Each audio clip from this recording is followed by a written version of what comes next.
Hello दोस्तों, स्वागत है आप सभी का आपके अपने चैनल एचपी सक्सेस क्लासेस में। दोस्तों, आज अपन 5 जुलाई के करंट अफेयर पढ़ने जा रहे हैं। तो आज की क्लास काफ़ी एनर्जेटिक रहेगी। बहुत सारी चीज़ें जो एक दो पिछले 3-4 दिन में न्यूज़ पढ़ी है वो आज मैं याद करवाऊंगा, वापस रिवाइज करवाऊंगा। मेरा मेन मोटिव यही है। मेन मोटिव है करंट अफेयर याद करवाना। इसलिए बोलता हूँ करंट अफेयर याद करवा पाऊंगा क्लास में। और पीडीएफ के लिए टेलीग्राम चैनल ज्वाइन कर लो, सक्सेस क्लासेस, वहीं पीडीएफ मिलेगी। संडे को अपन वीकली करंट अफेयर करेंगे। और अगर आईबीपीएस क्लर्क को क्रैक करना चाहते हो तो ये क्लासेस देखना स्टार्ट कर दो।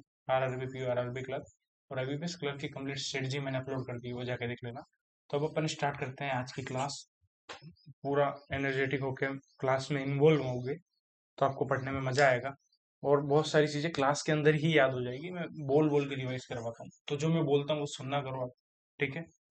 और करंट अफेयर की स्ट्रेटजी भी मैं जल्दी अपलोड करने वाला हूँ, कैसे करंट अफेयर पे आपको कॉन्कर करना है। ठीक है। स्टार्ट करते हैं अपन। पहला question, who has been recently appointed as the executive director of the Reserve Bank of India with effect from 3 जुलाई 2024। 3 जुलाई से आरबीआई के एग्जीक्यूटिव डायरेक्टर कौन बन रहे हैं? तो वो है अर्णव कुमार चौधरी। ठीक है। Arnav Kumar Chaudhary. He will look after the deposit insurance and credit guarantee corporation DICGC and foreign exchange department. ठीक है। अब आपको ये बताना है कमेंट सेक्शन के अंदर डीआईसीजीसी के अंदर कितना इंश्योरेंस मिलता है। अगर बैंक को कुछ होता है, बैंक डूब जाता है, तो कितना इंश्योरेंस मिलता है, यहाँ अमाउंट बतानी कमेंट सेक्शन में। क्योंकि ये एग्जाम में बहुत बार पूछी गई है, बार बार पूछी जाती है। अभी लिमिट कितनी, पहले कितनी। ठीक है। अब बात करें पुराने। अब राजेंद्र खन्ना जी को क्या बनाया है? ये एडिशनल डायरेक्टर बने, एडिशनल डायरेक्टर बने of national security, NSA adviser, national security adviser के एडिशनल डायरेक्टर बने। चल्ला श्रीनिवासुलु सेठी कौन है? ये चेयरमैन बने एसबीआई के। इन्होंने रिप्लेस किसको किया? रिप्लेसमेंट भी याद रखनी है, दिनेश कुमार खरा को। ठीक है। नेक्स्ट है रवि अग्रवाल। रवि अग्रवाल जी चेयरमैन बने, chairman of central board of direct taxes. इन्होंने रिप्लेस किए नितिन गुप्ता को। ठीक है। ऐसे आपको करंट अफेयर को रिलेट करके याद रखना है। क्वेश्चन नंबर 2 है, Andhra Pradesh chief minister N Chandra Babu Naidu launch the distribution of 4,408 crore under which scheme for 65.31 lakh beneficiaries. तो अन चंद्रबाबू नायडू ने 4,408 करोड़ अभी डिस्ट्रीब्यूट किए हैं। तो वो की एनटीआर भरोसा पेंशन स्कीम, एनटीआर भरोसा पेंशन स्कीम। ठीक है। और इस पेंशन स्कीम का पहले नाम था वाईएसआर पेंशन अनूठा सिस्टम। तो बस आपको नाम याद रखना है, कौन से स्टेट की है, बाकी अमाउंट याद रखने की कोई नीड नहीं, इतना डिटेल में नहीं जाएगा वो। ठीक है। अब बात करें अपन, अभी रिसेंटली फर्स्ट इंटरनेशनल कॉन्फ्रेंस हुई थी, international conference on steel slag road, steel slag road. पहली ये इसलिए इंपॉर्टेंट है, ये हुई न्यू दिल्ली के अंदर। ठीक है। इसको ऑर्गेनाइज किसने कराया? Council of scientific and industrial research plus central road research institute, road research institute plus PhD chamber of commerce and industry, new Delhi में हुई। ठीक है, इतना याद रहेगा।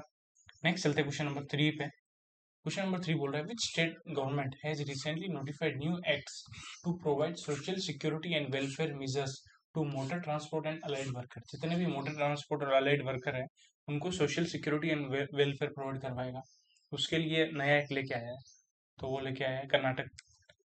ठीक है। अब बात करें, अभी रिसेंटली कल ही अपन ने देखा था फोना of India checklist portal launch हुआ है। इंडिया चेकलिस्ट पोर्टल लॉन्च किया है। लॉन्च किसने किया है? Ministry of environment forest and climate change ने किया है। कब किया है? On the 109th foundation day of zoological survey of India, zoological survey of India. तो ये किया 30 जून को किया था। ठीक है। 30 जून 2020। ये भी याद रखना है। ठीक है। नेक्स्ट, इसी के अंदर बात करें, उत्तर प्रदेश न्यूज में क्यों था? क्योंकि उत्तर प्रदेश बन गया पहला state to generate 1 crore tokens, 1 crore tokens through Ayushman Bharat health account ID, आभा आईडी। आभा आईडी के थ्रू 1 करोड़ टोकन जनरेट करने वाला पहला स्टेट है यूपी। ठीक है, नेक्स्ट चलते हैं क्वेश्चन नंबर 4 पे। कौन सा mobile application, sorry which mobile application that was recently launched by MP chief minister Mohan Yadav to resolve the road problems for the public in 7 days। तो जो भी रोड की प्रॉब्लम्स चल रही है उसको रिजोल्व करने के लिए एमपी के चीफ मिनिस्टर ने एक एप्लीकेशन लॉन्च की है, उसका नाम है लोकपथ। बस आपको नाम याद रखना है। इसको डेवलप किया है public works department and developed by Madhya Pradesh state electronic development corporation limited. ठीक है, आपको बस नाम याद रखना है लोकपथ। ठीक है, अभी संगयन एक एप्लीकेशन किसने लॉन्च की है, ये लॉन्च की है रेलवे प्रोटेक्शन फोर्स ने to provide depth information on 3 नए क्रिमिनल एक्ट बनाए, उनके बारे में डेप्थ इंफॉर्मेशन देता है, ये संज्ञान देता है। रेलवे प्रोटेक्शन फोर्स ने किए। कौन कौन से 3 नए एक्ट थे? भारतीय न्याय संहिता, भारतीय नागरिक सुरक्षा संहिता, भारतीय साक्ष्य अधिनियम। तो ये 3 नए एक्ट। ठीक है, याद रहेगा। अभी बजरंग क्या नाम है? बजरंग तो बजरंग बली का नाम है, जो विश्व में सबसे पावरफुल है।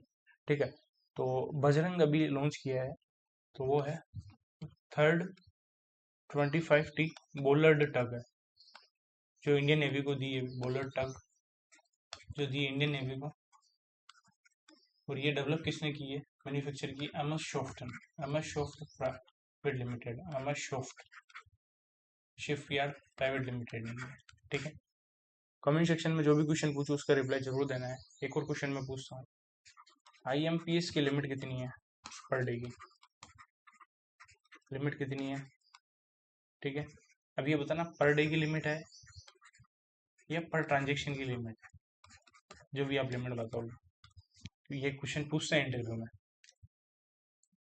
Question number 5, the Ministry of Defense has signed an MOU with which state to establish 3 advanced testing facilities for unmanned aerial system, electronic warfare and electro-optics under the Defense Testing Infrastructure Scheme DTIS के अंदर 3 advance testing facility setup करनी है ministry of defence को। किसके साथ मिलकर? तो वो की है तमिलनाडु के साथ पार्टनरशिप की है। Ministry of defence government of India sign an MOU with Tamil Nadu Industrial Development Corporation Limited to establish 3 state-of-art advanced testing facility in Chennai Tamil Nadu. ठीक है, अभी बात करें पर नेक्स्ट, अभी कल ही चेयरमैन बने वर्ल्ड कस्टम ऑर्गेनाइजेशन के, वर्ल्ड कस्टम ऑर्गेनाइजेशन के, तो वो बने Edward कीजवेटर, Edward कीजवेटर।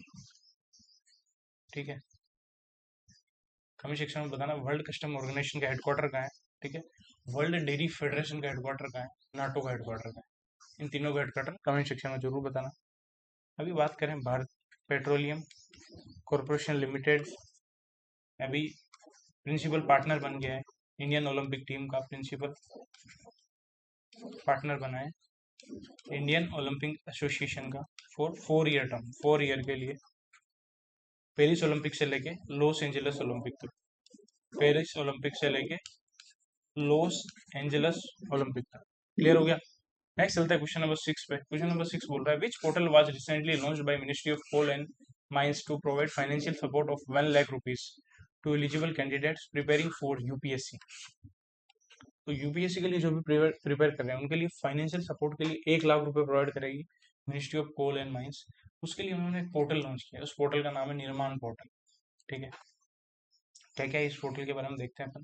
Ji Kishan Reddy ministry of coal and mines है, गवर्नमेंट ऑफ इंडिया ने लॉन्च किया है निर्माण पोर्टल। उसकी फुल फॉर्म है noble initiative for rewarding mains aspirant of national civil services exam. तो सबसे पहले निर्माण पोर्टल किसके लिए है? मेंस एस्पिरेंट के लिए, प्री वालों के लिए नहीं है, जो भी यूपीएससी के एस्पिरेंट है उनके लिए। A web portal in New Delhi. This initiative is in alignment with the version of Mission Karmyogi led by Prime Minister Narendra Modi. कर्मयोगी के साथ ये इनिशिएटिव अलाइन है। ठीक है, प्लस इसका क्राइटेरिया क्या है कि निर्माण पोर्टल के अंदर कौन कौन 1 लाख रुपए अवेल कर सकता है। तो to avail the benefits of this scheme candidate who have qualified the pre exam and should have annual family income less than 8 lakh rupees. तो उसको यूपीएससी का प्री क्लियर होना चाहिए, प्लस एनुअल जो फैमिली की इनकम है वो लेस देन 8 लाख रुपीज होनी चाहिए। प्लस दूसरा क्राइटेरिया है eligible candidate should belong to either SC ST female और थर्ड जेंडर। तो ये भी इंपॉर्टेंट है, ठीक है, याद रखना, वेरी वेरी इंपॉर्टेंट क्वेश्चन। अब बात करें अपन रिसेंटली सांख्यिकी पोर्टल लॉन्च किया है, ई सांख्यिकी। ये पोर्टल लॉन्च किया मोस्ट फेम मिनिस्ट्री ने, ठीक है, मोस्ट फेम मिनिस्ट्री ने लॉन्च किया है। इसका एम क्या है? To provide real time data, to provide real time data, real time data to policy maker, researcher, policy maker and researcher, इनको रियल टाइम डेटा प्रोवाइड करने के लिए ई सांख्यिकी पोर्टल लॉन्च किया है, ठीक है। अभी भुवन पंचायत क्या है? भुवन पंचायत पोर्टल है, ये रूरल लैंड रिकॉर्ड मैनेजमेंट के लिए लॉन्च किया है, रूरल लैंड रिकॉर्ड मैनेजमेंट के लिए लॉन्च किया। किसने किया है? Ministry of science and technology, ministry of earth science and department of space, तीनों ने मिलकर किया है, ठीक है। वेरी वेरी इंपॉर्टेंट क्वेश्चन, निर्माण पोर्टल पे क्वेश्चन आने के चांसेस है। क्राइटेरिया याद रखना, क्या क्राइटेरिया है, किस किस को मिलेगा, ठीक है। नेक्स्ट चलते हैं क्वेश्चन नंबर 7 पे। According to the international monetary fund recently released artificial intelligence preparedness index dashboard, India has secured which rank among the 174 countries? तो इंडिया की रैंक कितनी है? आर्टिफिशियल इंटेलिजेंस प्रिपेयर्डनेस इंडेक्स में इंडिया की rank है 72, ठीक है। इंडेक्स मैं अलग से करूंगा, बहुत सारी चीजें करूंगा, जब आपका पेपर आ जाएगा ना IBPS क्लर्क, उससे पहले मैं आपको अच्छे से प्रिपेयर कर दूंगा, इस बार गारंटी है मेरी। बट आप लोग वीडियो को लाइक करो यार, like share subscribe comment, comment, हर एक कमेंट बहुत जरूरी है, हर एक क्लास के पीछे 3 से 4 घंटे की मेहनत जाती है, ठीक है। और मैं इसी मोटिव से करवा रहा हूँ क्योंकि स्टूडेंट को दिक्कत आ रही करंट अफेयर याद करने में, तो करंट अफेयर याद करवाने के मोटिव से करवा रहा हूँ मैं, ठीक है। तो 72nd रैंक इंडिया की। अब इस इंडेक्स में क्या क्या था? सबसे नंबर 1 है सिंगापुर, जिनका 0.8 स्कोर था, ठीक है। सेकंड नंबर पे डेनमार्क 0.78 है, यूएस का है 0.77, ठीक है। यूएस थर्ड पे है, याद रहेगा, सिंगापुर, डेनमार्क, यूएस। इस इंडेक्स में बोला index rank the countries based on their performance in 4 key area such as, 4 key area के हिसाब से इनको रैंक दी जाती है। Digital infrastructure, human capital and labour market policies, innovation and economic integration and regulation and ethics, ठीक है। It has classified each country into three main categories such as advanced economy, EM, emerging market economy, low income countries। तो 3 category कौन कौन सी है याद रखना, advance economy, emerging market economy and low income country. तो statement based question बनते हैं ना, वो यहीं से बनते हैं। इंडिया का रेटिंग है 0.49, ठीक है, और इंडिया इमर्जिंग मार्केट कैटेगरी में, EM कैटेगरी में है। India is the second country with the highest rating in the Asia region after China, which is ranked at 31st spot with a rating of 0.63, ठीक है। तो आपको क्या क्या याद रखना है? इंडिया की रैंक 72nd है, ठीक है। इंडिया का स्कोर कितना है? 0.49 है, ठीक है। नंबर 1 पे है सिंगापुर, नंबर 2 पे कौन है? डेनमार्क, सिंगापुर का स्कोर 0.8, नंबर 3 पे यूएस है, ठीक है। 4 की एरिया के हिसाब से इनको रैंक दी है, ठीक है, और 3 कैटेगरी में डिवाइड किया है। 3 कैटेगरी का नाम याद रखना जरूरी, एडवांस इकोनॉमी, ठीक है, इमर्जिंग मार्केट इकोनॉमी, और थर्ड है लो इनकम कंट्रीज, ठीक। और इंडिया है इमर्जिंग मार्केट इकोनॉमी में, इंडिया की 0.49 स्कोर है और इंडिया की रैंक 72, ठीक है, ये याद रखना है। अब बात करें, वर्ल्ड बैंक की एक रिपोर्ट आई थी रिसेंटली, वर्ल्ड बैंक, ठीक है। वर्ल्ड बैंक और IMF का हेडक्वार्टर का है वॉशिंगटन DC। वर्ल्ड बैंक की रिपोर्ट आई थी migration and development brief, migration and development brief. इसके अकॉर्डिंग इंडिया में 2023 में कितना रेमिटेंस रिसीव हुआ है? तो वो हुआ है 120 बिलियन US डॉलर, ठीक है। सबसे ज्यादा यूएस से, सेकंड नंबर पर UAE से, ठीक है, क्लियर हो गया। और अभी रिसेंटली इंडिया यूनाइटेड नेशन को 1.16 मिलियन US डॉलर दे रहा है। किस लिए दे रहा है? लाइक हिंदी के प्रमोशन के लिए, प्रमोशन ऑफ हिंदी, ठीक है। क्वेश्चन नंबर 8 पे चलते हैं। Indian naval ship Shivalik reached Pearl Harbor, Hawaii in the US for 29th edition of which exercise. तो रिम्पेक एक्सरसाइज में पार्टिसिपेट करने के लिए इंडिया से शिवालिक पर्ल हार्बर पहुंच गई है। शिवालिक इंडियन नेवल शिप है, ठीक है। जो 6000 ton indigenously design and build guided missile stealth frigate. तो बस आपको नाम याद रखना है। एक्सरसाइज कौन सी है? 29th रिम्पैक एक्सरसाइज है। इसको होस्ट कर रहा है यूएस है, ठीक है। और 29th एडिशन है, एडिशन याद रखना है, ठीक है। और थीम क्या है रिम्पैक की? Partners integrated and prepared. Partners integrated and prepared, ये थीम है। यूएसए नेवी इसको लीड करेगा। 29 नेशन पार्टिसिपेट करेंगे, ठीक है। चलते हैं नेक्स्ट क्वेश्चन पे, क्वेश्चन नंबर 9 पे। When was world sports journalist day annually observed across the globe? तो वर्ल्ड स्पोर्ट्स जर्नलिस्ट डे कब मनाया जाता है? तो वो मनाया जाता है 2 जुलाई को, ठीक है। और इस बार इसकी 100th एनिवर्सरी थी, ये भी याद रखना है अपन को, क्योंकि ये दिन मनाया जाता है फॉर द एस्टेब्लिशमेंट हुआ था इंटरनेशनल स्पोर्ट्स प्रेस एसोसिएशन का 1924 में पेरिस फ्रांस में। तो उसकी 100वीं एनिवर्सरी है, ठीक है। मेनली इसमें आपको ये याद रखना है कि वर्ल्ड स्पोर्ट्स जर्नलिस्ट डे का मनाया जाता है 2 जुलाई को। इसी से क्वेश्चन पूछा गया है, फिर भी एक दिमाग में रख लेना कि 100वीं एनिवर्सरी थी, ठीक है। अब बात करें 1 जुलाई को क्या क्या मनाया गया। जीएसटी डे 2017 में आया था, GST. National doctors day, national doctor day, ठीक है। तो कमेंट सेक्शन में बताना जीएसटी डे की थीम क्या है, ठीक है। 29 जून को क्या मनाया गया? नेशनल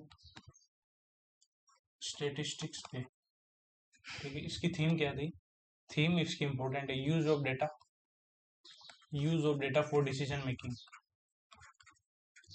फॉर डिसीजन मेकिंग, ठीक है। क्लियर हो गया। नेक्स्ट चलते हैं क्वेश्चन नंबर 10 पे।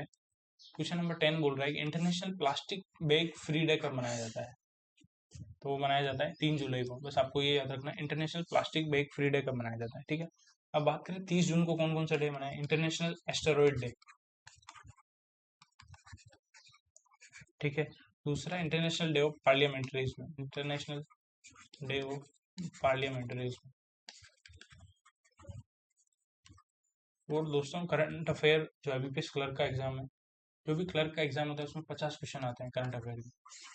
तो क्लर्क के एग्जाम में आपको डेज से क्वेश्चन देखने को मिलते हैं, हेडक्वार्टर से क्वेश्चन देखने को मिलते हैं, क्योंकि क्वेश्चन ज़्यादा है नंबर ऑफ, इसीलिए आपको डेज को स्किप नहीं करना है। डेज तो फ्री के मार्क्स हैं, अगर आप एक बार आपने ढंग से प्रिपेयर कर लिया ना तो ऑप्शन से ही हो जाएगा, तो उसको स्किप मत करो बिल्कुल।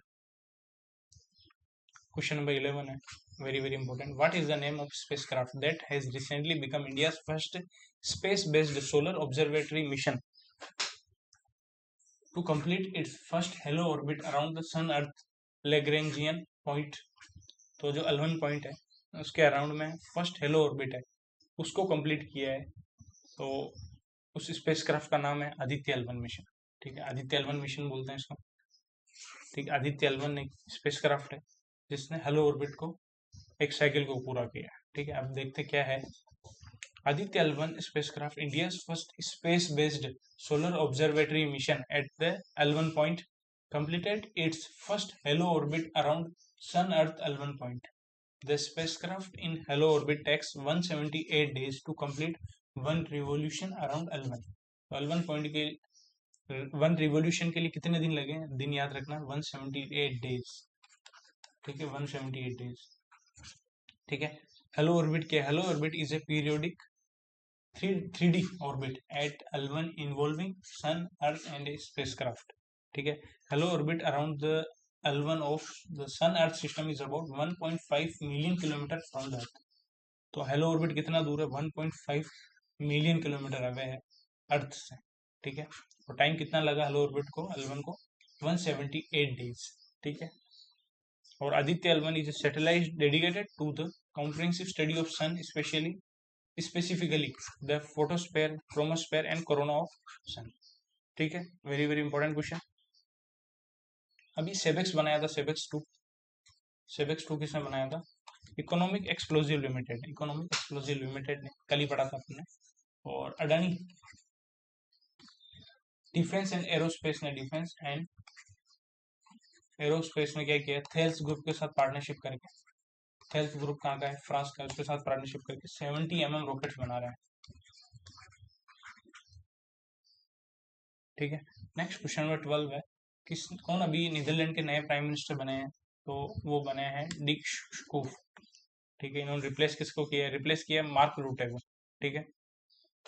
और अब बात करें, और मार्क रूटे जी नए सेक्रेटरी जनरल बनने वाले हैं नाटो के अक्टूबर 2024 में। ये भी नई अपॉइंटमेंट पहले से अपन देख लेते हैं। और अब बात करें अभी 30वें चीफ कौन बने इंडियन आर्मी के, चीफ ऑफ इंडियन आर्मी, तो उपेंद्र द्विवेदी। ठीक है, इन्होंने रिप्लेस किसको किया, रिप्लेस किया मनोज पांडे जी को। तो रिप्लेसमेंट जरूर याद रखनी है, जो मेन इंपॉर्टेंट है अपॉइंटमेंट है उनकी। Question number 13, Siddhartha Mohanty has been recently appointed as the MD and CEO of LIC till which date. तो कब तक रहेंगे ये, नया एक्सटेंशन मिला है, तो आंसर है 7 जून 2025 तक। ठीक है, इसी टाइप से क्वेश्चन को मरोड़ दिया जाता है। तो नेक्स्ट है अभी कल परसों ही अपने पढ़ा था all foreign contribution regulation act. Registered जितने भी एनजीओ है जो all foreign contribution register act के अंदर रजिस्टर है, रजिस्टर्ड एनजीओ है, जिनका रिन्यूअल एप्लीकेशन पेंडिंग थी, रिन्यूअल एप्लीकेशन जो पेंडिंग थी, ठीक है, उसको एक्सटेंड कर दिया सेबी ने। कब तक कर दिया है, सेबी ने कर दिया उसको एक्सटेंड 30 सितंबर 2024 तक।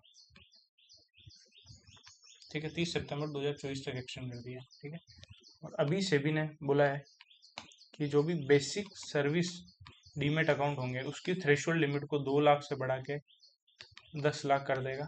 कब से करेगा, डेट इंपॉर्टेंट है, 1 सितंबर 2024। तो ये डेट इसीलिए दी है मैंने सारी। ठीक है, नेक्स्ट बैंकिंग अवेयरनेस में चलते हैं अपन फटाफट। Which bank has recently launch prepaid student Sapphiro forex card.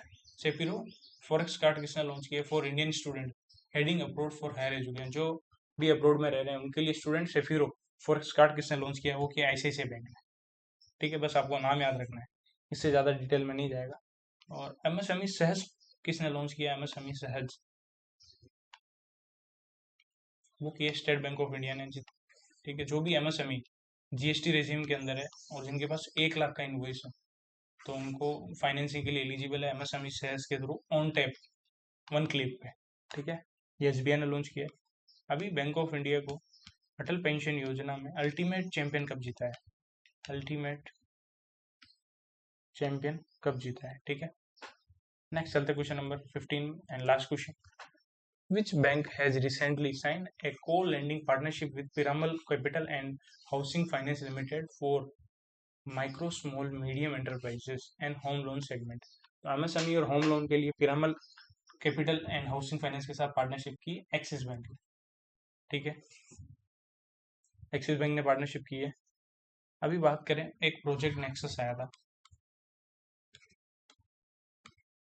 वो लॉन्च किसने किया, आरबीआई ने लॉन्च किया है, ज्वाइन किया है, सॉरी लॉन्च नहीं, लॉन्च तो किया है बीआईएस ने, इसको लॉन्च किसने किया है, BIS bank for international settlement Basel Switzerland ने, उसने ये लॉन्च किया है। ठीक है, और डीबीएस बैंक इंडिया पहला बैंक बना है first to partner with receivable exchange of India limited, receivable